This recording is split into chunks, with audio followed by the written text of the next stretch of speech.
She had 3 seconds to decide if breaking the most sacred rule of the Korean underworld was worth dying for. Nora Wade wasn't supposed to be here standing in the rain at a New Jersey cemetery, surrounded by men whose suits concealed more weapons than grief. She wasn't supposed to know that the trembling hand of the mourner 2 rows ahead wasn't shaking from sorrow, but from the weight of a toxin-filled needle aimed at the back of Cha Jae-won's neck. But she did know, and in exactly 3 seconds, the man who could dismantle the most dangerous crime network in America would be dead, killed not by a rival gang, but by his own family. If you're already wondering how this ends, smash that subscribe button now, because what happens next breaks every rule you thought you knew about Mafia romance. The rain fell harder, drumming against black umbrellas like a countdown. Nora's pulse hammered in her ears as she watched the assassin's hand slide into his coat. She'd spent 6 months tracking the shadow organization known as the White Lotus, piecing together breadcrumbs of corruption that led her here to this exact moment, this exact funeral, this exact execution. The young Mafia boss stood at the head of his father's casket, his face a mask of controlled grief. Tall, sharp-featured, with ink-black hair slicked back from a face that belonged on magazine covers rather than most wanted lists. Cha Jae-won, 28 years old, Harvard-educated, ruthless, and completely unaware that the needle meant for his spine was already in motion. Nora had 2 choices. Let the underworld's best chance at reformation die, or commit the ultimate act of disrespect in Korean funeral tradition and mark herself for death. She chose chaos.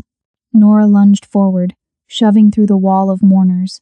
Gasps erupted. Hands reached to stop her, but she was already moving, already committed. She didn't reach for the assassin. She reached for Jae-won, her hand fisted in the front of his black suit as she yanked him toward her. His eyes dark, dangerous, startled, locked on hers for a fraction of a heartbeat. Then she crashed her mouth against his. The world exploded into shocked silence. To everyone watching, it was blasphemy.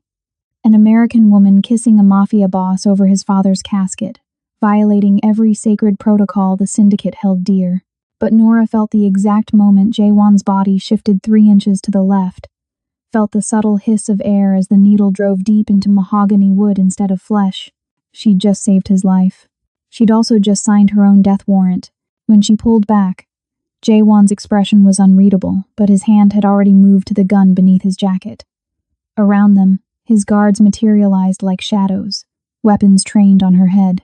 The assassin was melting into the crowd, trying to disappear into the rain-soaked cemetery. But Nora didn't move, didn't run. She kept her hand pressed against Jae-won's chest, feeling his heart pound beneath expensive fabric, and whispered the only words that mattered. "The needle is in the wood. Your uncle gave the order, and I just planted a transmitter on you that's recording everything." For a long moment, Jae-won stared at her. Rain dripped from his hair onto her upturned face. Then, slowly, deliberately, he wrapped his fingers around her wrist, not to remove her hand, but to hold it in place. "Who are you?" His voice was low, dangerous, laced with an accent that made each word sound like a threat and a promise. "The woman who just ruined her life to save yours." Nora's smile was sharp, reckless.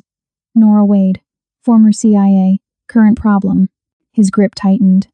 "If you're lying, then you'll kill me yourself." "I know." She tilted her head, unflinching under the barrels of a dozen guns. "But first, you might want to hear the recording of your uncle discussing your silent execution with the man who trained me and then tried to break me." Something shifted in his eyes. Not trust, not yet, but curiosity, calculation, the kind of look a predator gives when it recognizes another predator worth keeping alive. "Take her," he ordered his guards, never breaking eye contact with Nora. "But don't hurt her. Not yet." As strong hands gripped her arms, dragging her away from the casket and into an armored vehicle, Nora caught one last glimpse of Jae-won. He was staring at the needle embedded in his father's coffin, his expression colder than the rain, darker than the gathering storm. She'd just crashed headfirst into the Korean Mafia's deadliest secret, and somehow, impossibly, she'd survived the first 5 minutes. Now came the hard part. Surviving the interrogation. Because the man she'd just kissed wasn't grateful. He was suspicious. And in his world, Suspicion was a death sentence served with immaculate precision. But what Jaewon didn't know, what no one in that cemetery knew, was that Nora Wade didn't save his life out of heroism or chance. She saved him because the man hired to kill him was the same man who destroyed her career, her reputation, and very nearly her soul. Vance, her former mentor, her greatest betrayer, and she'd just declared war on him in the most spectacular way possible, by keeping his target alive and placing herself directly in the crossfire of a syndicate war she had no business surviving. The vehicle door slammed shut. Through the rain-streaked window, she watched the cemetery fade into the distance along with any chance of a normal life. Across from her sat 3 stone-faced guards, weapons ready, eyes cold. Nora pressed her back against the leather seat and closed her eyes, feeling the ghost of Jaewon's lips against hers, the memory of his heartbeat under her palm. 3 seconds, that's all it took to change everything. Now she just had to figure out how to survive. What came next? Facing down a Mafia boss who didn't trust her, hunting down a mentor who wanted her dead, and navigating a criminal empire that saw her as either a weapon or a threat. Or maybe just maybe both. The safe house wasn't what Nora expected. No dungeon, no torture chamber, just a converted warehouse in Newark with concrete floors, exposed steel beams, and enough security cameras to make the Pentagon jealous. They'd stripped her of everything: phone, weapons, the small tracker she'd hidden in her boot, but they'd missed the one thing that mattered. The backup recording device sewn into the lining of her jacket. Amateur mistake. Or maybe Jaewon wanted her to keep it. She sat in a metal chair, bolted to the floor, hands zip-tied behind her back, watching rain hammer against the high windows. 3 hours had passed since the cemetery. 3 hours of silence broken only by the rhythmic drip of water from her soaked clothes onto concrete. Then the door opened. Jaewon entered alone. No guards, no entourage, just him, moving through the space like he owned the air itself. He'd changed the funeral suit, replaced by dark pants and a black shirt rolled to his elbows, revealing forearms marked with intricate tattoos that definitely weren't part of any Harvard education. He didn't speak, just pulled up a chair, sat down 3 feet away, and studied her like she was a puzzle he couldn't quite solve. Nora held his stare. "You're welcome, by the way. For assaulting me at my father's funeral? For keeping you alive to have this conversation?" His jaw tightened. "Show me proof. Cut these off first." She nodded at her bound wrists. "Not how this works. Then we're at an impasse." Nora leaned back as much as the restraints allowed. "Because the recording device that proves your uncle tried to kill you is sewn into my jacket. And unless you've suddenly developed X-ray vision, you're going to need my cooperation to find it." Something flickered across his face, not quite amusement, but close. He stood, moved behind her. She felt the cold press of a blade against her wrists, then the zip tie snapped. Her hands fell free, circulation rushing back in painful tingles. Jaewon returned to his chair, the knife still in his hand. "Now." Nora shrugged out of her damp jacket, found the nearly invisible seam at the collar, and ripped. A device no bigger than a shirt button fell into her palm. She placed it on the floor between them. "Play it." He picked it up, examined it, then pulled out his phone and connected. Static crackled, then voices filled the warehouse. Execution must look natural. The funeral provides perfect cover. Nora watched Jaewon's expression freeze as he recognized the voice. His uncle, the man who'd stood beside him at the funeral, face painted with false grief. Vance guarantees the toxin is undetectable. 3 seconds of contact, 4 hours until cardiac arrest. They'll think it's stress, grief. No one questions a man dying after burying his father. Another voice, colder, American. "I'll need half up front. The other half when the chairman's brat is confirmed dead. Vance." Nora's hands curled into fists at the sound of his voice. "Done. But Vance, make it hurt." The recording ended. Silence swallowed the warehouse whole. Jaewon's knuckles were white around the device. When he finally looked up, his eyes were black ice. "This was 2 days ago. I intercepted it 48 hours before the funeral." Nora's voice was steady despite her racing pulse. "Spent every second since trying to identify the target and stop it. Turns out, crashing Korean mob funerals isn't exactly protocol friendly. You could have warned me, sent a message, called, and risk your uncle intercepting it? He controls your security detail, your communications, half your enforcers. She leaned forward. The only way to stop that needle was to be there, in that moment, with no one knowing I was coming. Jae-won stood abruptly, began pacing. The knife spun between his fingers, a nervous habit that somehow made him more dangerous, not less. Why? Why? Why what? Why risk your life for mine? He stopped, turned. You're CIA. Former CIA. We're not exactly allies. Nora met his eyes. The man your uncle hired, Vance? He was my commanding officer, my mentor. 3 years ago, he burned an entire operation to cover his own corruption, then blamed me for it. I lost everything, my career, my reputation, my team. Her voice dropped. He made me a ghost, so I became one, started tracking him, following his contracts. And when I discovered he'd been hired to kill you, I saw an opportunity. Revenge. Justice. She stood, closing the distance between them. Your uncle isn't working alone. He's connected to something bigger, the White Lotus. They're dismantling syndicate leadership across 3 states, consolidating power.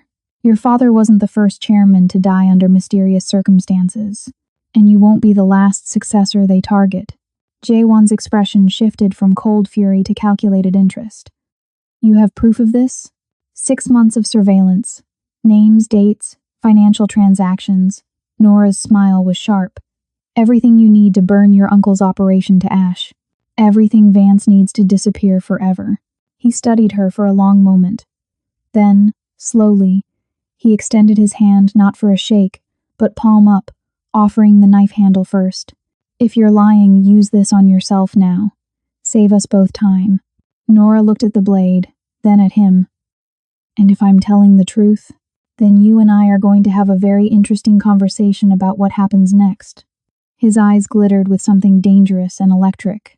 Because if my uncle wants me dead, and you want Vance dead, it seems we have aligned interests. You mean partnership. I mean survival. He tilted his head. With extremely violent benefits. Nora took the knife, felt its weight, then set it down on the chair between them. A gesture of trust neither of them quite believed yet. I'll need access to your father's medical records, your security footage from the past month, and a list of everyone who attended that funeral. She crossed her arms. And I need to know, when did your father actually die? Jae-won's face went cold as winter. 3 days ago, in his sleep. No warning, no illness. The doctors said, heart failure. They lied. Nora's voice was quiet, deadly. Because the same toxin they tried to use on you, it was already tested. On your father. The warehouse went silent except for rain and thunder. When Jae-won finally spoke, his voice was barely above a whisper. Then this wasn't just about killing me. No. Nora stepped closer. This was about stealing an empire, and we just became the only 2 people standing in their way. The autopsy report arrived at midnight. Nora sat across from Jae-won in what he called his clean room, a glass-walled office inside the warehouse, soundproofed and swept for bugs every 6 hours. Between them lay a laptop, medical files, and 3 cups of coffee that had gone cold hours ago. She'd been right. The toxin signatures were identical. Sodium thallium compound, modified with a time-release polymer. Jae-won's finger traced the lab results on screen, his voice eerily calm. Undetectable in standard toxicology. Mimics natural cardiac arrest perfectly. He looked up. How did you know? Because Vance helped develop it. Nora's jaw tightened. Black Ops Program, 2019. Designed for political assassinations that needed to look clean. The agency shut it down after congressional oversight got too close. But Vance kept the formula. And now he's selling it to the highest bidder. Not selling. Deploying. She pulled up a file on her own tablet, 6 months of painstaking research. 4 syndicate deaths in 18 months. All ruled natural causes. All men in their 50s and 60s. All replaced by successors who suddenly aligned with White Lotus interests within weeks. Jae-won's eyes darkened as he scanned the names. I know these families. My father met with 2 of them before he died. They were discussing territorial disputes, power-sharing agreements. They were discussing staying alive. Nora leaned forward. Your father figured it out, didn't he? That's why they killed him early, before he could warn you. Silence stretched between them, heavy with implications neither wanted to voice. Finally, Jae-won closed the laptop with deliberate precision. My uncle visited my father the night before he died, brought him tea, said it would help him sleep. His hands curled into fists. I watched him do it, thanked him for being so caring. You couldn't have known. I should have. The words came out raw, dangerous. I'm supposed to be the smart one, the Harvard graduate who modernized the family business, who saw threats coming before they materialized. And I missed the snake sleeping in my own house. Nora recognized that tone. The same one she'd used on herself for 3 years. Every time she replayed the operation Vance destroyed. Self-blame won't kill your uncle. Strategy will. Then strategize. Jae-won stood abruptly, moved to the glass wall overlooking the warehouse floor. Because right now, he thinks I'm grieving, vulnerable, willing to accept his guidance during the transition. He doesn't know about you, doesn't know I have the recording. How do we use that? We make him think he won. Nora joined him at the window. You play the devastated son, slowly falling apart under the weight of leadership. Make mistakes. Ask for his advice. Let him think you're easy to manipulate. While you do what? Get close to Vance. The words tasted like ash. He doesn't know I'm in New Jersey, thinks I'm still chasing ghosts in Seattle. If I reach out, claim I have information on White Lotus operations he'd be interested in, he'll take the meeting. His ego won't let him resist. Jae-won turned to face her fully. You want to walk into a trap. I want to set one. Nora's smile was cold. Vance taught me everything I know about manipulation, infiltration, psychological warfare, but he made one mistake. He thought breaking me would destroy me. Instead, it just removed my limitations. Meaning I know how he thinks, how he operates, what makes him feel safe. She held Jae-won's stare. And I know exactly how to make him suffer before he dies. Something shifted in the air between them, a recognition of shared darkness, shared purpose. Jae-won stepped closer, close enough that she could see the gold flecks in his dark eyes, smell the rain still clinging to his skin. This partnership, he said quietly, it only works if we trust each other completely. No secrets, no hidden agendas. Agreed. Then tell me the real reason you saved my life. His voice dropped lower. Because revenge on Vance doesn't explain why you'd risk everything for a stranger. Nora's breath caught. For a moment, she considered lying, considered giving him the easy answer, the professional one, but something in his eyes demanded truth. My team, she said finally, the operation Vance burned. 3 people died because I trusted him, because I followed his orders without question. Her hands trembled slightly. I spent 3 years hunting him, trying to find proof he was dirty, and every lead went cold. Every witness disappeared, until I intercepted that recording of your uncle hiring him. So this isn't just about Vance. No. She met his eyes. This is about stopping him before more people die for his profit. Your father, those other chairmen, my team, they all died because powerful men decided their lives were acceptable losses. Her voice hardened. I'm done accepting losses. Jae-won was quiet for a long moment, studying her face like he was memorizing every line, every shadow. Then, unexpectedly, he smiled small, genuine, and somehow more dangerous than any expression she'd seen him wear. You know what the worst part is? He turned back to the window. I actually like you. And in my world, that's usually a death sentence. Lucky for you, I'm hard to kill. I'm counting on it. He glanced at his watch. My uncle expects me for breakfast in 6 hours. Family tradition after funerals, discussing succession, reviewing accounts, accepting condolences from underbosses. His expression went cold. I'll play the grieving son. You start planning how to contact Vance. We regroup here tomorrow night. And if something goes wrong at breakfast? Jae-won pulled a phone from his pocket, brand new, still in packaging. Encrypted line. Only you and I have the number. If I text the word protocol, it means I'm compromised. Get out of New Jersey and don't look back. Nora took the phone, their fingers brushing. I don't abandon partners, even ones you've known for less than 12 hours, especially those. She pocketed the device. Besides, you still owe me for that kiss. Saving your life twice in one day seems excessive. His laugh was unexpected, brief, but real. Twice.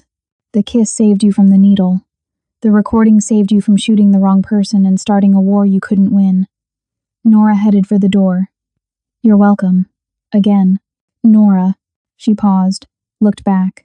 Jae-won's expression was unreadable, but his voice carried weight. When this is over, when we've burned them all down, remind me to properly thank you for that kiss. Heat flashed through her, unbidden and dangerous. She forced her voice to stay steady. I'll hold you to that.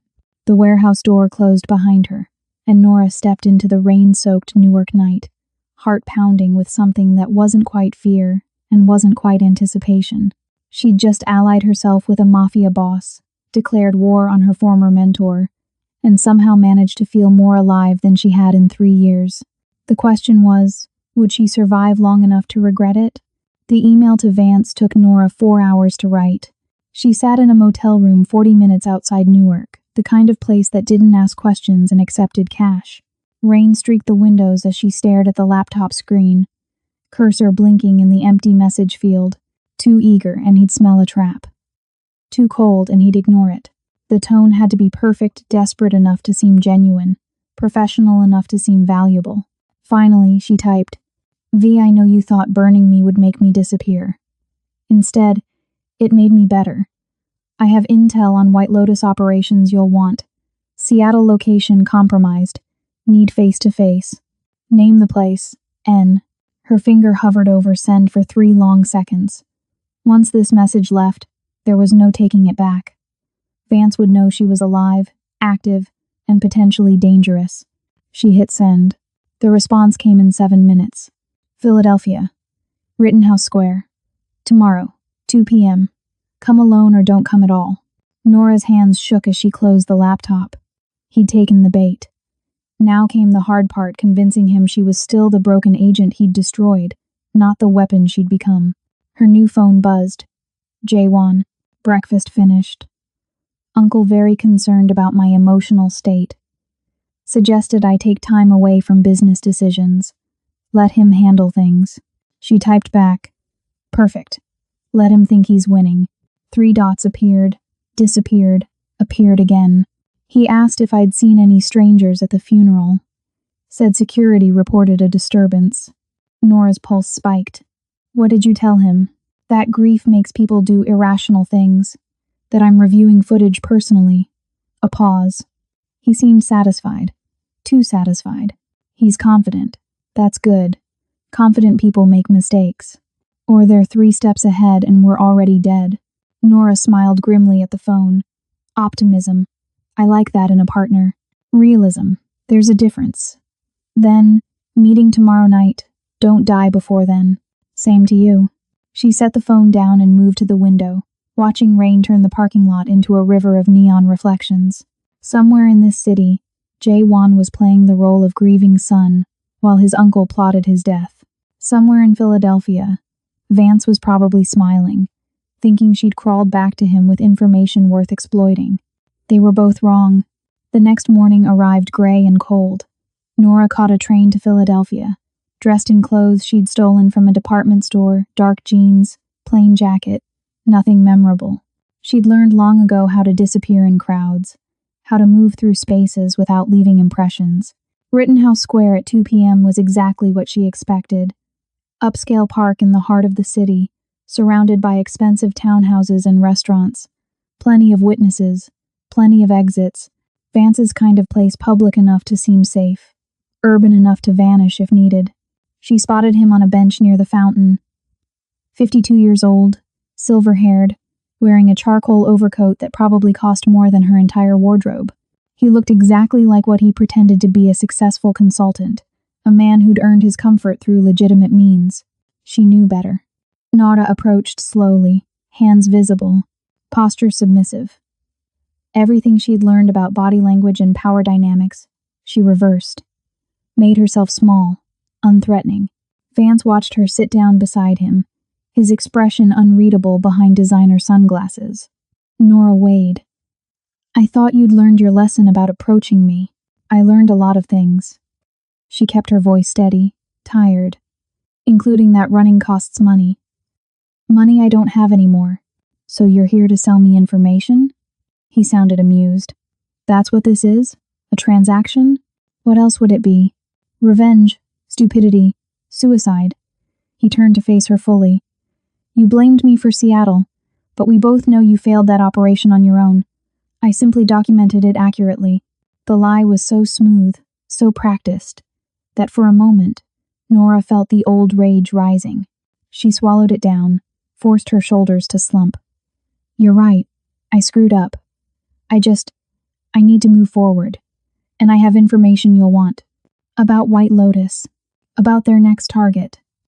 She pulled out a folded paper from her jacket, carefully prepared, filled with just enough truth to seem legitimate. Chairman of the Nakamura family. They're planning the same play. Natural death, compliant successor, power consolidation. Vance took the paper, scanned it with practiced efficiency. His expression didn't change, but she saw the slight tension in his jaw. Interest. Where did you get this? Intercepted communications. Been tracking them for months. She leaned closer, voice dropping. I know you're working with them. I know about the toxin. I know about the contract killings disguised as heart attacks. His hand shot out faster than she expected, gripping her wrist hard enough to bruise. Careful, Nora. Accusations like that could get you hurt. I'm not accusing. I'm offering. She met his eyes, let him see desperation she didn't feel. You're connected to something big, something profitable, and I want in. I'm good at this work, you know I am. You trained me. I trained someone with principles. His grip tightened. You saying those are gone now? 3 years of living in motels and stealing food tends to adjust one's perspective. She pulled her wrist free. I don't care about right and wrong anymore. I care about survival. So either cut me in, or I take this information to someone who will. Vance studied her for a long, uncomfortable moment. Then he smiled the same smile he'd given her right before destroying her career. You've changed. You made sure of that. Maybe I did. He stood, buttoning his coat. There's a job. Tomorrow night. Nothing complicated. Just surveillance on a potential problem. If you handle it professionally, we'll discuss longer-term arrangements. Where? Newark. I'll send you the address. He started to walk away, then paused. And Nora, if this is a setup, if you're wearing a wire or working with the feds, understand that you won't just disappear. Everyone you've ever cared about will disappear with you. I don't have anyone left to care about. The truth in those words surprised her. You made sure of that too. He nodded, satisfied, and walked away into the afternoon crowd. Nora sat alone on the bench, hands trembling now that he was gone. She'd done it. Convinced him she was broken, desperate, useful. Tomorrow night she'd get the address, walk into whatever surveillance job he'd assigned, and find out exactly how White Lotus operated from the inside. Her phone buzzed. J1. Status? Hook set. Meeting him tomorrow night for a job. Newark. That's my territory. I know. She typed faster. Whatever he has me watching, it's connected to you. Has to be. A longer pause this time. Then we'll be ready. Together. Nora pocketed the phone and stood, melting back into the city crowd. Tomorrow night would either confirm their theory about White Lotus's operation or get them both killed. She was betting on the former, but increasingly, she realized, betting with Jaewon beside her felt less like gambling and more like something she couldn't quite name yet. Something dangerous and electric and terrifyingly close to trust. The address Vance sent was a restaurant in Newark's ironbound district. Portuguese place. Family-owned. The kind with checkered tablecloths and faded photos on the walls. Nora arrived an hour early, scoped the exits, identified the security cameras. Standard surveillance protocol, except nothing about this felt standard. Her phone buzzed with Vance's instructions. Second floor, corner table. Subject arrives at 8 p.m. Photograph him with whoever he meets. Note everything said. Do not intervene. She texted back. Understood. Then immediately sent a message to J. Juan. Portuguese restaurant, Ironbound. Second floor. You're the target. His response was instant. I know. My uncle scheduled dinner there tonight. Said he wanted to introduce me to a business associate. Nora's blood went cold. It's a test. Vance is checking if I'll report on you. Or he's using you to confirm I'll be there. Could be setting up another attempt. Then cancel. No. She could almost see his expression through the text. If I cancel, Uncle gets suspicious. We lose our advantage. If you go, you could die. Not if you're watching my back. Nora stared at the message, her mind racing through scenarios. Everyone ended badly, but backing out now meant losing Vance's trust, losing access to White Lotus operations. They'd spent 3 days building this play. Abandoning it wasn't an option. Fine, but we do this smart. I'll be armed. You bring backup. Already planned. 2 of my most trusted men, stationed outside. They don't know about you. Keep it that way. She pocketed the phone and climbed the narrow stairs to the second floor. The dining area was smaller than below 6 tables, soft lighting, a window overlooking the street. She chose the corner table, Vance specified, ordered coffee, and waited. At exactly 8 p.m., Jay Wan arrived. He moved through the restaurant like he owned it, which in this neighborhood he probably did. Dark suit, no tie, hair slightly disheveled like he'd been running his hands through it, playing the part of the overwhelmed heir perfectly. Behind him came his uncle. Nora's hand tightened on her coffee cup. She'd seen photos in the surveillance files, but seeing him in person was different. Late 50s, distinguished, with the same sharp features as Jaewon, but weathered by decades of violence masked as business. He smiled at other diners, shook hands with the owner, played the role of respected elder. She wanted to put a bullet through his skull.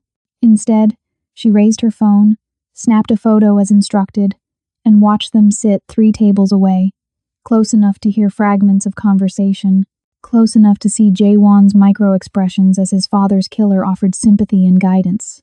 You're handling the transition well, the uncle said, voice carrying in the quiet restaurant. Your father would be proud. I'm trying. Jaewon's voice was perfectly calibrated, grateful, uncertain. But there's so much I don't understand yet. The alliances, the arrangements he made. That's why I'm here. To help you navigate these waters until you're ready. Nora's phone buzzed. Text from Vance. The third man. Focus on him. She looked up sharply. Third man? There were only... The door opened. Nora's breath stopped. The man who entered was Asian, mid-40s, wearing an expensive suit that screamed corporate lawyer or high-level executive.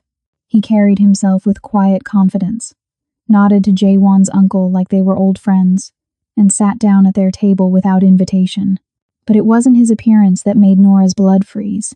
It was the tattoo barely visible at his collar, a white lotus blossom. She snapped 3 photos, hands steady despite her racing pulse, and sent them to Vance as instructed. Then she sent them to her own encrypted backup with a single message to Jaewon. Third man at your table. White lotus tattoo. This is bigger than we thought. Under the table, she felt Jaewon's phone vibrate.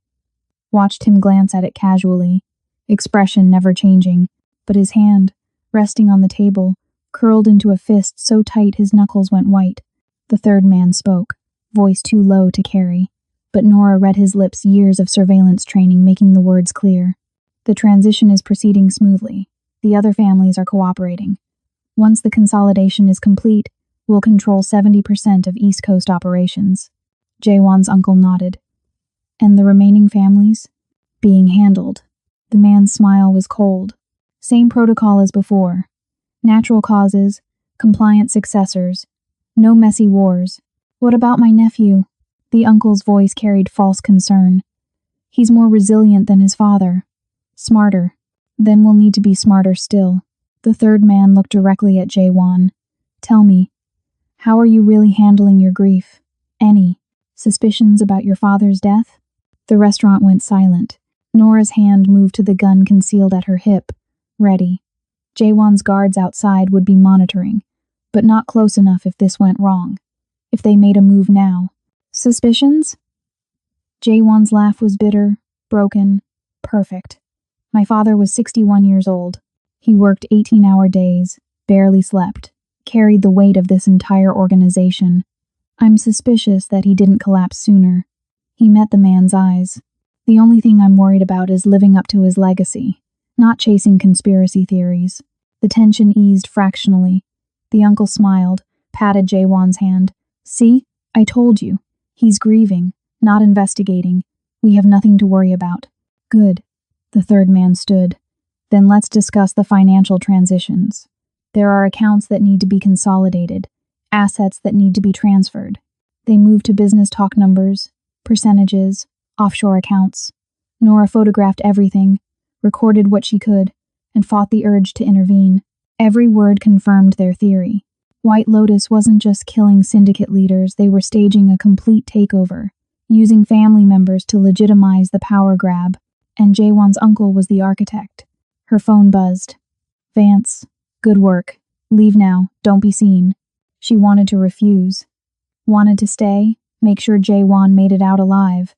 But leaving was part of the play. Trust the plan, trust the partner. Nora stood, dropped cash on the table, and walked out without looking back. Outside, the night air hit her like a slap. She moved quickly, turned the corner, and finally allowed herself to check her phone. Message from Jaewon.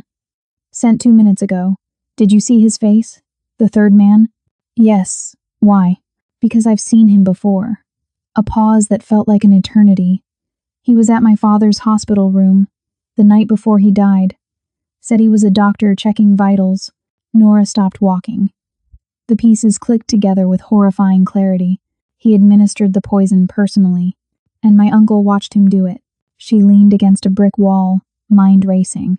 This wasn't just about succession anymore. This was about Jaewon's uncle murdering his own brother, using White Lotus resources, and now sitting across from the man who'd actually killed him while discussing business over Portuguese food. Her phone rang. Vance. She answered. I got the photos. I know. You did well. His voice was pleased, almost paternal. The subject is exactly who we thought. He's meeting with White Lotus leadership to finalize the Newark territory transfer. Who is he? Need to know basis, Nora. But you've proven yourself useful. There's another job, bigger this time, tomorrow. I'm listening. Not over the phone. Meet me at the Warehouse District, Pier 47, 10 p.m. He paused. And Nora? Bring that edge I saw today. You're going to need it. The line went dead. Nora stared at her phone. Then at the restaurant where Jaewon was still trapped at a table with his father's killers, performing the role of his life. Tomorrow night, she'd walk into Vance's trap at Pier 47. But tonight, she had to make sure Jaewon survived long enough to see tomorrow. She pulled up his number, typed, "Get out as soon as you can. We need to talk. Now." The response came fast. "Can't. Uncle insists on driving me home. Wants to discuss the meeting. That's not safe. Nothing about this is safe. Then, but I'll call you when I'm clear. Promise." Nora watched the restaurant entrance, waiting. 20 minutes later, Jaewon emerged with his uncle, both men laughing like they hadn't just discussed empire building over a corpse's legacy. She watched them drive away into Newark's neon-lit streets, and felt something she hadn't allowed herself to feel in 3 years. Fear, not for herself. For him, Jaewon didn't call. Nora paced her motel room for 2 hours, phone clutched in her hand, every worst-case scenario playing through her mind. Car accident staged, poisoning during the drive, a bullet to the back of the head in some abandoned lot. At midnight, she was reaching for her backup gun when the phone finally rang. "Where are you?" Her voice came out sharper than intended. "Safe house. Alone." Jaewon sounded exhausted. "Uncle wanted to come inside, have tea, discuss succession protocols. I told him I needed sleep." He looked disappointed. "Disappointed that he couldn't poison your tea, you mean?" "Probably." A long exhale. "That doctor, the third man, his name is Dr. Sung. Uncle said he's a family friend helping with the medical examiner's office, making sure father's autopsy didn't raise unnecessary questions." Nora's stomach twisted. "He's their cleaner, handles the evidence after the kills.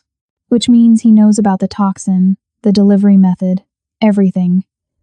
Jaewon's voice hardened, and he's walking around free because my uncle is protecting him. Not for much longer. She sat on the edge of the bed.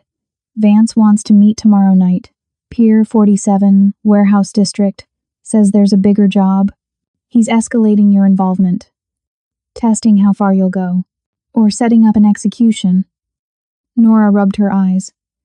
Either way, I have to show up. It's our only way deeper into White Lotus operations. Silence stretched between them. Then, I'm coming with you. Absolutely not. Nora, if Vance sees you anywhere near that pier, we're both dead. He thinks I'm alone, desperate, no backup. The second he suspects I'm working with you, this entire operation collapses. Then I'll stay hidden. Distant surveillance. His tone left no room for argument. You're walking into a potential ambush. I'm not letting you do that without eyes on the situation. Something warm and dangerous flickered in her chest. You barely know me. I know you saved my life twice. I know you're hunting the same people I am. And I know... He stopped, seemed to reconsider his words. I know that if something happens to you, I lose my only real ally in this war. Practical. Always. But his voice carried something else. Something neither of them was ready to name. Fine. Distant surveillance only. If things go wrong, you extract and burn everything. Don't try to save me. We'll see about that. She heard him moving, rustling papers. I pulled building schematics for Pier 47. Abandoned fish processing plant. Condemned 3 years ago. 8 exits. Multiple levels. Perfect for an ambush. Or a meeting point where screaming won't carry. Comforting thought. A pause. There's something else. My uncle called an emergency meeting of the family council. Tomorrow afternoon. Said it's time to officially recognize my leadership position. Nora's instincts screamed warning. That's fast. Too fast. Agreed. Normal protocol would be months of transition. Gradual power transfer. His voice went cold. He's rushing it. Which means either he's planning to eliminate me during the ceremony itself, or he needs you officially recognized before White Lotus makes their final move. Nora stood, began pacing again. If you're the legitimate chairman when the consolidation happens, all your father's agreements transfer to you. Your signature legitimizes their takeover, and once I've signed everything they need, you become expendable. She felt the pieces clicking into place. The meeting with Vance, the family council, Dr. Sung being at dinner, it's all coordinated. They're moving on multiple fronts simultaneously. Then we move faster. Jaewon's voice carried deadly certainty. The council meeting is at 4 p.m. I'll play along. Sign whatever they want. Act grateful. Buy us time until your meeting with Vance tonight. And then we stop playing defense and start burning their operation down from the inside. She heard the smile in his voice, dark, dangerous. Starting with Dr. Sung. What about him? He'll be at the council meeting. Required presence for all family advisors.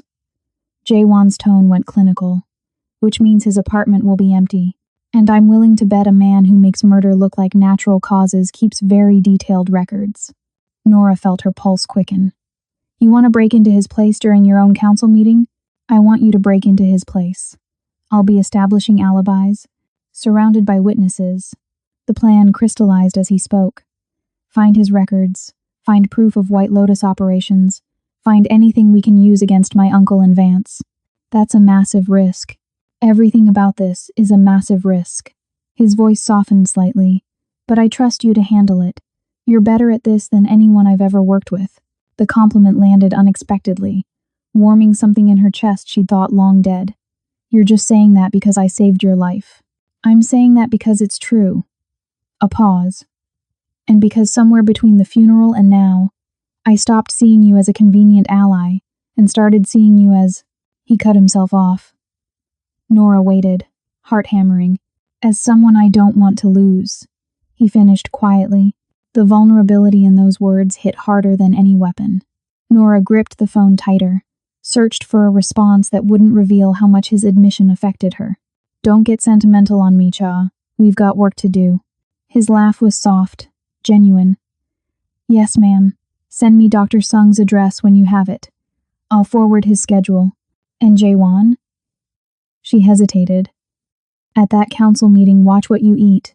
Watch what you touch. Trust no one. I stopped trusting people the day my father died. A beat. Except you. For some reason, I trust you completely. The line went dead before she could respond. Nora sat in the darkness of her motel room, phone still pressed to her ear, feeling the weight of his trust settle over her like armor and vulnerability combined. Tomorrow, she'd break into a killer's apartment while Jay Wan signed away his empire. Tomorrow night, she'd walk into Vance's trap at Pier 47, not knowing if she'd walk back out. But for the first time in 3 years, she wasn't facing it alone. Her phone buzzed with an incoming file.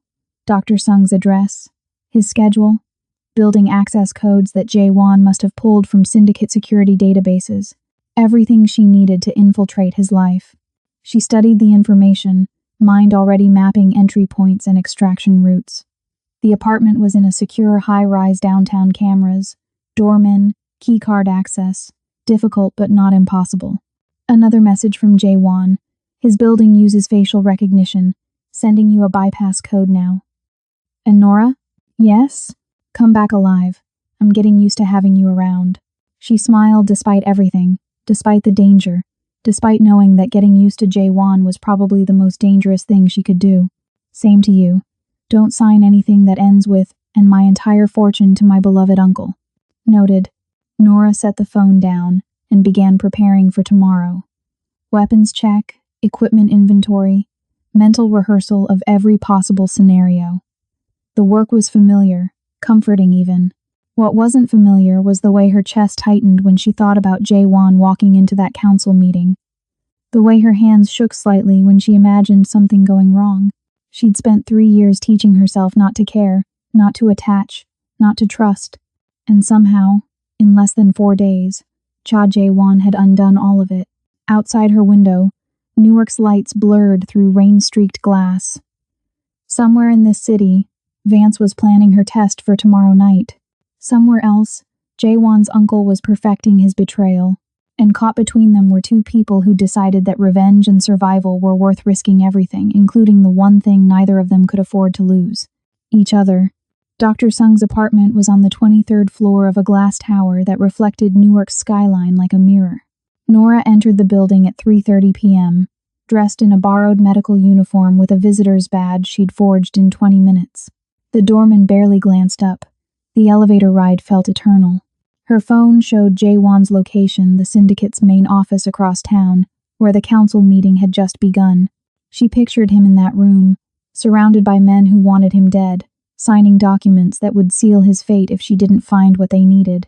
No pressure. The hallway on the 23rd floor was empty, sterile, the kind of place where neighbors never spoke.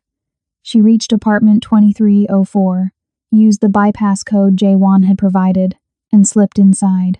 The space was immaculate. Modern furniture, medical journals stacked precisely on the coffee table, everything arranged with the same cold efficiency Dr. Sung had displayed at the restaurant. The kind of order that came from a man who couldn't afford mistakes. Nora moved quickly, systematically. Bedroom first, nothing. Kitchen, nothing. Bathroom cabinets held prescription bottles with names she didn't recognize, dosages that seemed excessive. Then she found the office. Unlike the rest of the apartment, this room was lived in. Papers covered the desk. Medical equipment lined the shelves, and a locked cabinet stood against the far wall. She pulled out her lockpicks, worked the mechanism, and felt the satisfying click of success. Inside were files. Dozens of them. She pulled the first one, flipped it open, and felt her blood run cold. Chairman Cha, complete medical history, date of death, toxin dosage, time of administration, every detail documented with clinical precision. There were others. The syndicate leaders, she'd researched all of them. Their deaths meticulously recorded like lab experiments. Success rates, complications, refinements to the formula. Dr. Sung wasn't just a cleaner.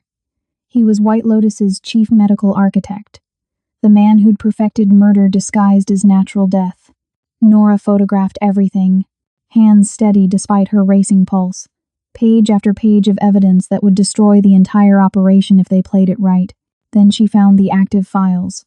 3 folders marked with red tabs. She opened the first. Subject, Chahaiwan. Method: accelerated protocol. Timeline: 72 hours post-council confirmation. Administration point: family dinner, January 11th. 3 days. They were giving Jae-won 3 days after today's council meeting before they killed him. The second file made her stomach drop. Subject: Wade, Nora. Method: immediate termination. Timeline: following Pier 47 operation. Note: Vance confirms subject has outlived usefulness. Disposal recommended. Her hands shook as she photographed the page. Vance had been planning to kill her all along. Tonight's meeting wasn't a test, it was an execution. The third file was thinner. A single page with a list of names she didn't recognize, locations marked in red. But at the bottom, in Dr. Sung's precise handwriting, Phase 3, complete East Coast consolidation. Eliminate all remaining non-compliant family leadership. Timeline: 30 days. They weren't just taking over the Cha Syndicate. They were planning to eliminate every independent crime family on the East Coast within a month.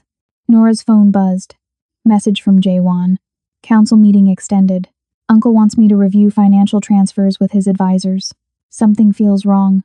She typed quickly. Get out. Now. I found the files. They're moving up your timeline. Can't leave without raising suspicion. What did you find? They plan to kill you in 3 days. Family dinner, January 11th. Same method as your father. A long pause. Then, so we have 3 days to destroy them. We have less than that. Vance plans to kill me tonight at Pier 47.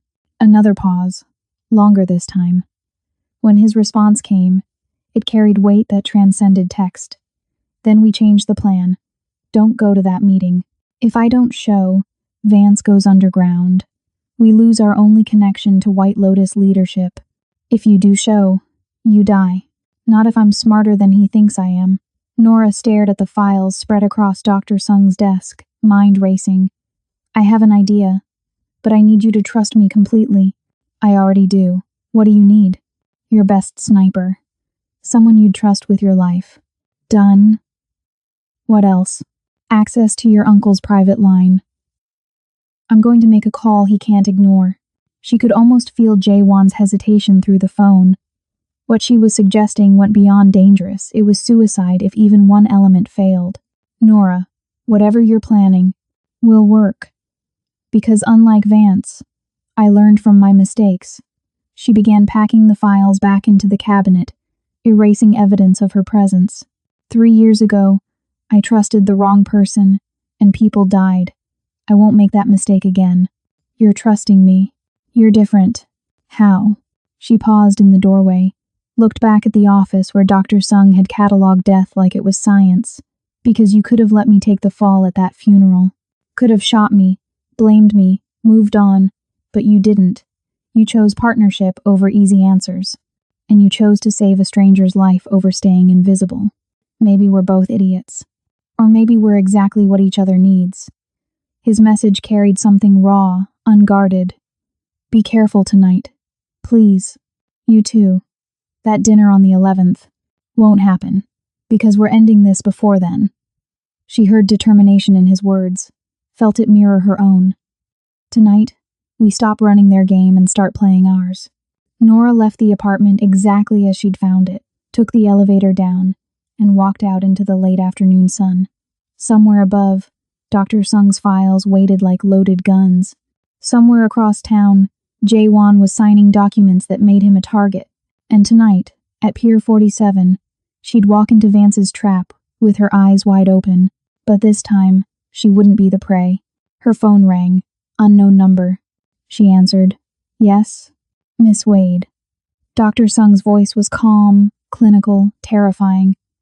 Did you find what you were looking for in my apartment? Nora's blood froze. I don't know what you're talking about. Of course you don't. Just as I don't know how my building's security system recorded you entering my floor at 3:37 p.m. He paused. I'm a thorough man, Miss Wade. I have cameras in places the building doesn't know about. Then you saw me leave empty-handed. I saw you photograph my files. His voice hardened. Which means you now have information that makes you extremely dangerous. To me, to White Lotus, to everyone involved in our operations. If you're calling to threaten me, I'm calling to offer you a choice." He cut her off smoothly. "Tonight, at Pier 47, Vance plans to kill you. But he doesn't know I know about your apartment visit, which means I could warn him you're compromised. Or what? Or I could stay silent. Let you walk into that meeting with information I can use against Vance myself." She heard the smile in his voice. "You see, Miss Wade, I'm not loyal to anyone except the highest bidder. And right now you have leverage I find interesting. You want to switch sides. I want to survive. White Lotus is consolidating power too quickly, eliminating everyone who knows too much. Eventually, that will include me."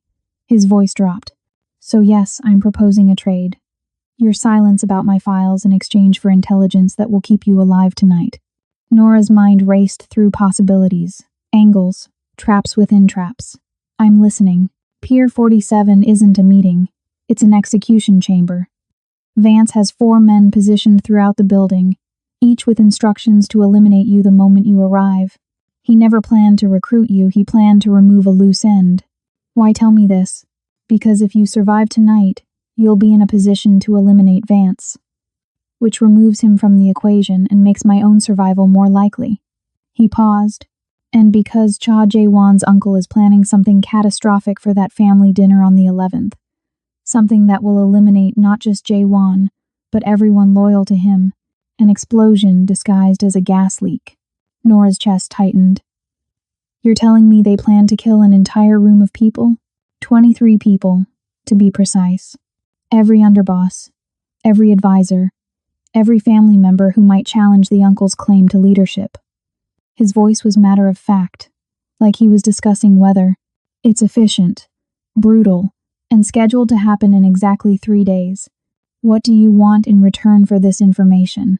Safe passage out of the country, new identity, and $10 million from Cha Jae-won's accounts." He named his price without hesitation. "Help me disappear, and I'll give you everything you need to destroy White Lotus and Vance." "That's a lot to ask for information I can't verify." "Then verify it. Have Jae-won check his uncle's recent purchases. You'll find he ordered industrial-grade propane tanks last week, far more than any legitimate business would need." The line went dead. Nora stood on the Newark street, mind reeling. Dr. Sung had just handed her the keys to destroying everyone or walked her straight into a trap more elaborate than she'd imagined. She dialed Jae-won. He answered immediately. "We have a problem," she said. "And it's bigger than we thought." Jae-won met her at an abandoned subway station 30 minutes later. He came alone, despite her protests, descending the graffiti-covered stairs into the underground platform like he was walking into a boardroom. Even in the dim emergency lighting, he looked sharp, controlled except for his eyes. Those betrayed the fury simmering beneath the surface. "Propane tanks?" His voice echoed off concrete walls. "You're certain?" Dr. Sung was very specific. Nora handed him her phone, showing the photographs she'd taken of the files. 23 people, 3 days. He's planning to eliminate everyone loyal to you in one move. Jae-won scrolled through the images, his jaw tightening with each swipe. When he reached the file marked with his name, his hand stilled. 72 hours. They documented my death like a grocery list. They documented all of them. She moved closer, lowered her voice. "Your father, the other chairman, you, everyone is just data to them. Success rates and dosage adjustments. And Dr. Sung wants to sell us this information for 10 million and an escape route, which could be legitimate, or could be the most elaborate setup we've walked into yet." Nora leaned against the subway wall, exhaustion creeping into her bones. "But his detail about the propane tanks, that's verifiable. If your uncle really ordered them, I'll know within the hour." Jae-won was already typing on his phone. "I have someone who can access procurement records without raising flags." He looked up. "But even if it's true, even if we confirm the dinner is a trap, that doesn't solve tonight's problem. Pure concept. Where Vance has 4 men waiting to kill you the moment you arrive." His expression darkened. "You're not going." "I have to." "No, you don't." He stepped closer, close enough that she could see the gold flecks in his eyes, smell the faint scent of rain still clinging to his suit. "We have the files now. We have evidence. We can take this to To who? Nora cut him off. Your uncle controls the police in this territory. White Lotus has federal contacts that killed my entire career over a phone call. The evidence means nothing if we don't have leverage to use it. Then we use Dr. Sung. Dr. Sung is a wild card who might be playing both sides. She held his stare. The only way to guarantee we survive this is to eliminate Vance tonight. On our terms. Before he knows we're coming. 4 armed men, Nora. In a building designed for ambush. Which is why I'm not walking in blind. She pulled up the Pier 47 schematics on her phone. You said you have your best sniper? Lee. Former military. Never missed a shot in 12 years. Position him here. She pointed to a warehouse across from Pier 47. Clear sightlines to the main entrance and the east loading dock. 2 exits covered. That leaves 6 more, which is where your ground team comes in. I need 4 more people trustworthy, silent, lethal. They create a perimeter. Cut off Vance's escape routes without engaging. She traced the map with her finger. I go in the front. Make contact. Keep Vance talking. The moment his men reveal their positions, Lee takes them out. Jaewon studied the schematic, his tactical mind already working through angles. And if Vance is armed, then I handle him myself. Her voice went cold. I've waited 3 years for this. I'm not letting anyone else take that shot. Jaewon was quiet for a long moment, his expression unreadable.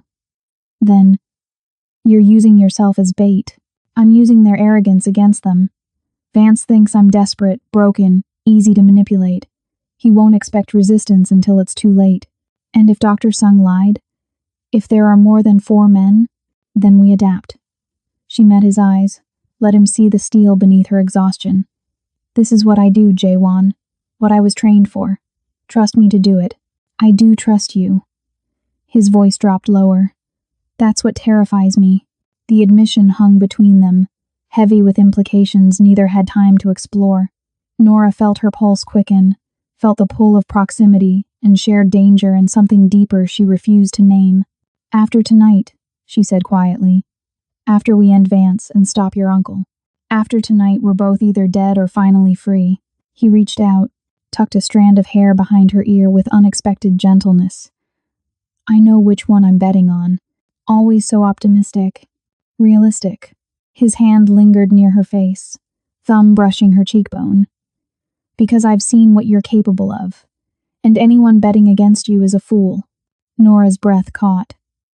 For 3 years, she'd taught herself to stay detached, to keep emotions locked down where they couldn't compromise missions. But standing here in this abandoned subway station with Jaewon's hand warm against her skin, she felt every defense crumbling. We should go, she managed. Get your team in position before sunset. Nora. He didn't move. After tonight, if we both survive this, I need you to know something. Don't. She stepped back, forced distance between them. Don't say anything that sounds like goodbye. We're both walking out of this. That's not what I was going to say. Then what? He studied her face like he was memorizing every detail. That meeting you at my father's funeral, that kiss, everything since. It's the first time in my life I've felt like someone actually sees me. Not the title, not the empire, not the heir, just me. The words landed like a physical touch. Nora's chest tightened with something that felt dangerously close to hope. Jaewon, you don't have to respond. He smiled, small and genuine. I just needed to say it. Before tonight, before we walk into hell, before she could stop herself. Nora closed the distance between them and kissed him. Not like at the funeral, not tactical, not calculated. This was raw, desperate, electric. His hands found her waist, pulled her closer. Her fingers tangled in his hair. 3 years of isolation, of rage, of emptiness, it all burned away in the heat of his mouth against hers. When they finally broke apart, both breathing hard, Jaewon's expression had shifted into something fierce and possessive. Now you have to survive, he said, voice rough, because I'm not done with you yet. Is that a threat or a promise? Both. He kissed her again, briefer this time but no less intense. 8 p.m., Pier 47. My team will be in position by 7:30. And you will be exactly where I promised, watching your back from a distance. He pulled out a small earpiece, pressed it into her palm. Direct line to me and Lee. You're not going in there alone, even if it looks like you are. Nora closed her fingers around the device, felt its weight like a lifeline. If this goes wrong, it won't. But if it does, then we go down fighting. Jaewon cupped her face with both hands, forced her to meet his eyes. Together, no matter what. She nodded, not trusting her voice. They left the subway station separately, him first, then her 10 minutes later. Professional distance, operational security, all the rules they'd followed for years. But everything had changed. As Nora emerged into the fading daylight, checking her weapons one final time, she felt the earpiece heavy in her pocket and tasted Jaewon on her lips. Tonight, she'd face the man who destroyed her life. Tonight, she'd either get her revenge or die trying. And somewhere in the chaos, she'd stopped being alone. Her phone buzzed. Message from Jaewon. Propane tanks confirmed. Uncle ordered 15 industrial tanks last Tuesday. Delivery scheduled for tomorrow morning. Nora's blood ran cold. Dr. Sung had been telling the truth, which meant everything else he'd said was likely true too. She had 4 hours until Pier 47. 4 hours to prepare for an ambush she now knew was coming. 4 hours to decide if she was walking toward revenge or walking straight into her grave. She typed back, "See you on the other side." His response was immediate. "Count on it." Pier 47 looked exactly like a place where people went to die. The old fish processing plant loomed against the twilight sky, its broken windows reflecting the last traces of sunset like wounds. Rusted metal, crumbling concrete, the smell of salt water and decay. Perfect for an execution. Nora arrived at 7:50 p.m., 10 minutes early. The earpiece sat snug in her ear canal, invisible. Her gun rested against her spine, concealed under her jacket. She dressed simply dark jeans, boots, nothing that would restrict movement. In position. Lee's voice crackled through the earpiece, calm and professional. 4 heat signatures inside the building. 1 main floor, 3 on the second level. Confirmed. Jaewon's voice followed. Vance is the ground floor signature. He's waiting for you by the east entrance. Nora took a steadying breath. Anyone else approaching? Perimeter is clear. You're good to move. She crossed the cracked parking lot, boots crunching on broken glass. The east entrance gaped open like a mouth no door, just darkness beyond the threshold. She paused just outside, letting her eyes adjust. Nora. Vance's voice drifted from inside. Punctual as always. Come in. She stepped into the building. The main floor was a gutted shell processing equipment stripped years ago, leaving only rust stains on concrete. Emergency lighting flickered from a generator somewhere, casting everything in sickly yellow. Vance stood 50 feet away, hands in his coat pockets, looking relaxed. Too relaxed. Hell of a place for a job interview, Nora said, moving closer but maintaining distance.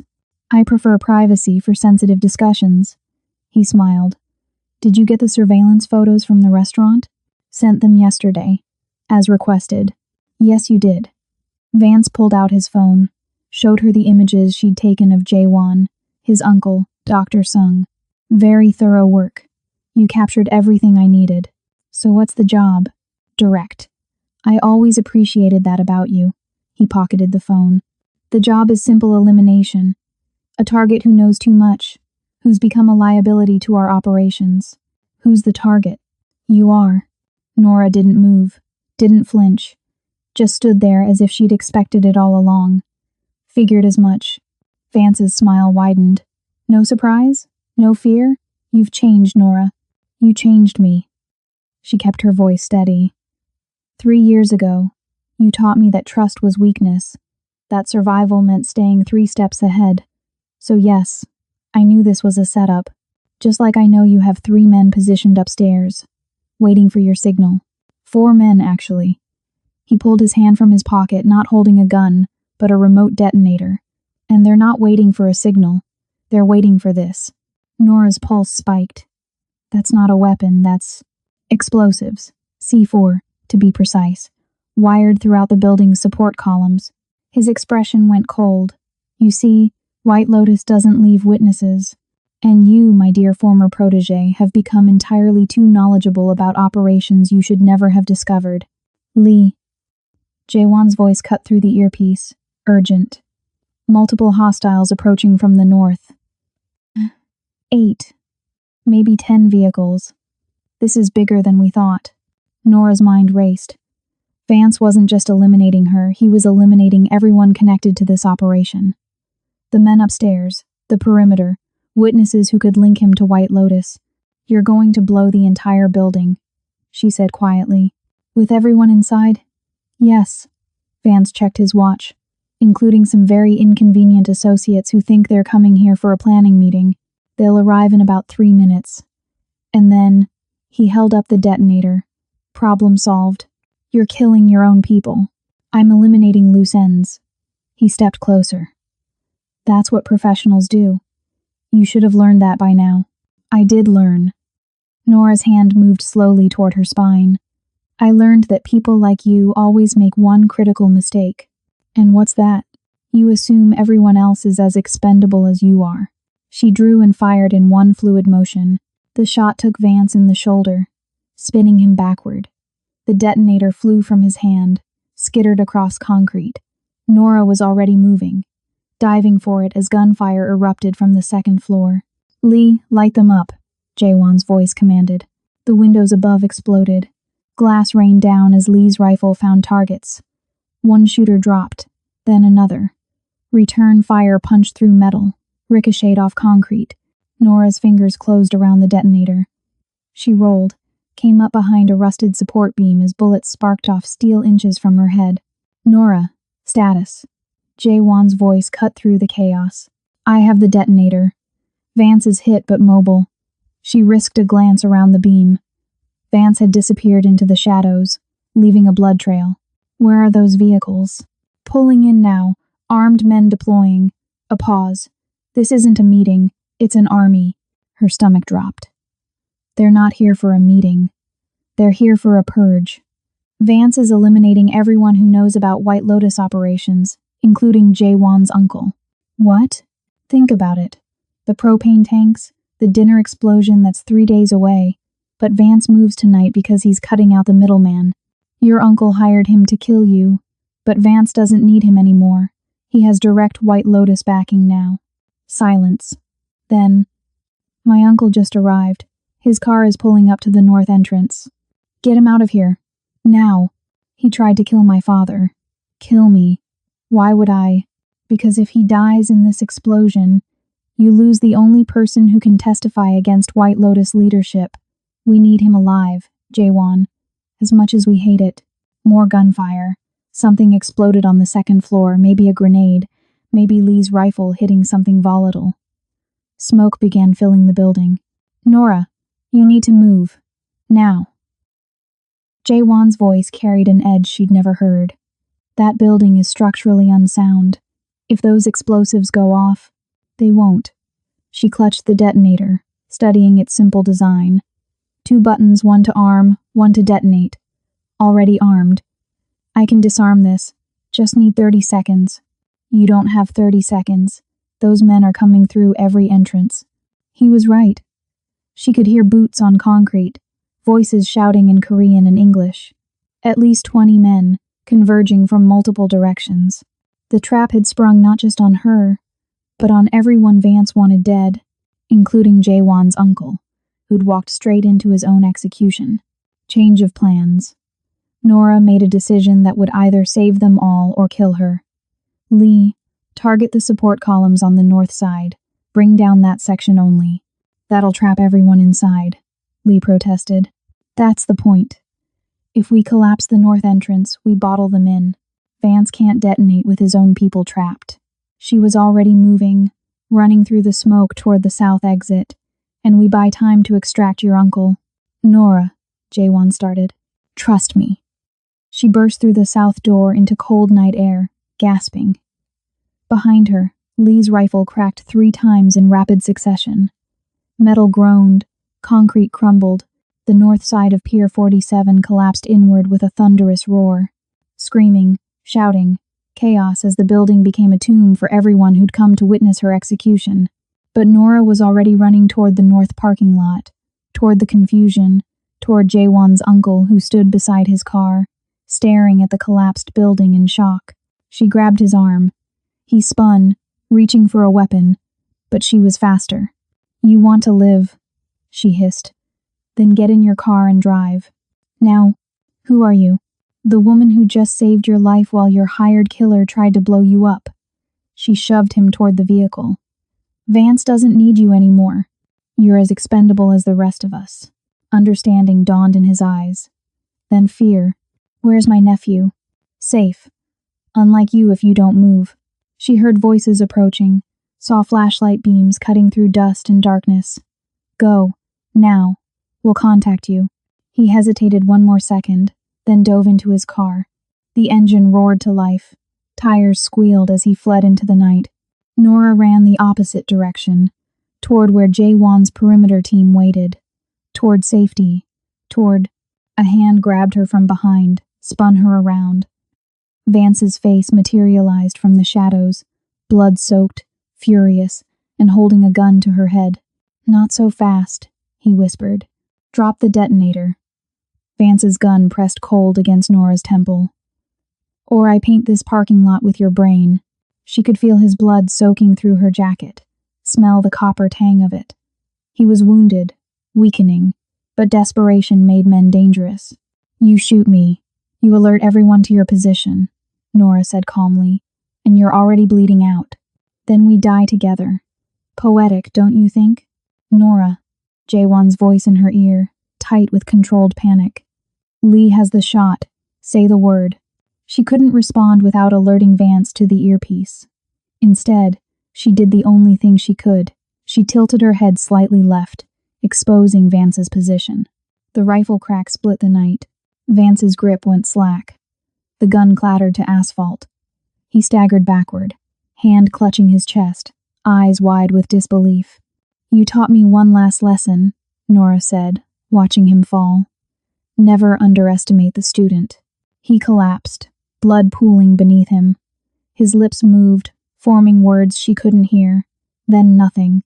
3 years. 3 years of hunting, planning, surviving, and it ended in a parking lot with a single shot. Nora dropped to her knees, the detonator still clutched in her hand, adrenaline draining away and leaving only exhaustion. "Nora." Jaewon appeared from the darkness, running toward her. He skidded to a stop, pulled her up, checked her for injuries with frantic hands. "Are you hurt?" "No. Her voice cracked. "It's over. Vance is dead." He pulled her against his chest, held her like she might disappear. She felt his heart hammering, felt his breath against her hair, and finally let herself break. 3 years of rage and pain and isolation poured out in silent shaking. "You're safe," he whispered. "I've got you." Behind them, sirens wailed. Flashing lights approached from multiple directions. White Lotus operatives were trapped in the collapsed building or fleeing into the night. The operation had imploded spectacularly. "Your uncle?" Nora managed. "Gone. But we have his car on camera, his testimony waiting." Jaewon pulled back, cupped her face. "Dr. Sung sent files to 3 separate news outlets an hour ago. Insurance policy," he said. "Everything about White Lotus, the syndicate murders, all of it. It's over." Just like that. Just like that. He smiled, exhausted but genuine. "We burned it all down." Nora looked at the detonator in her hand, then at Vance's body, then at the man who'd become her partner in the span of 4 impossible days. "What happens now?" "Now?" Jaewon's expression shifted into something she'd never seen before. "Hope. Now we rebuild. My father's syndicate becomes legitimate, like he always wanted. Your name gets cleared with the files we have. And He hesitated. "We figure out what this is between us. In the middle of everything else, especially in the middle of everything else." He kissed her, soft and certain. "You saved my life twice, destroyed my enemies, and somehow made me believe in partnership again. I'm not letting you walk away." "Who said I was walking anywhere?" "Then stay." His voice dropped. "Help me build something worth protecting, something that honors what we've both lost." Nora looked at him, this Mafia boss who'd become her ally, her partner, possibly more. Then she looked at the detonator, symbol of everything she'd fought against. She threw it into the harbor. Okay, she said simply, let's build. 3 months later, Cha Jae-won stood before a congressional hearing, testifying against White Lotus operations with Nora Wade beside him, no longer a ghost, but an official consultant for organized crime reform. His uncle had turned state's evidence, was serving 15 years in protective custody. Dr. Sung had disappeared with his 10 million, leaving behind enough evidence to dismantle 3 criminal organizations, and every night, Jae-won came home to the woman who'd crashed his father's funeral and changed everything. They'd broken protocol, broken rules, broken every expectation of how their story should have ended. But somehow, they'd found something neither expected, a second chance at life, built on ashes and trust, and one reckless kiss that started it all. As they left the hearing room that final day, Nora took his hand. No regrets? Jae-won smiled. Only that I didn't meet you sooner. You weren't ready for me sooner. Fair point. He pulled her close, kissed her in front of cameras and reporters and the whole world. Ready now, though. Good, Nora whispered against his lips. Because I'm not done with you yet either. They walked out together into a future neither could have imagined, 2 people who'd learned that sometimes the most dangerous thing you can do is trust someone completely. And sometimes, that's exactly what saves you. The greatest act of rebellion is choosing to build, instead of destroy, even when destruction feels like justice. If this story took you on a journey from that funeral kiss to this moment of redemption, don't keep it to yourself. Hit that like button, share this with someone who needs to believe in second chances, and drop a comment telling me which moment had your heart racing the fastest. Your support means everything, and I can't wait to bring you the next story. Until then, stay dangerous, stay hopeful, and remember, sometimes the most powerful weapon is knowing when to trust. See you in the next one.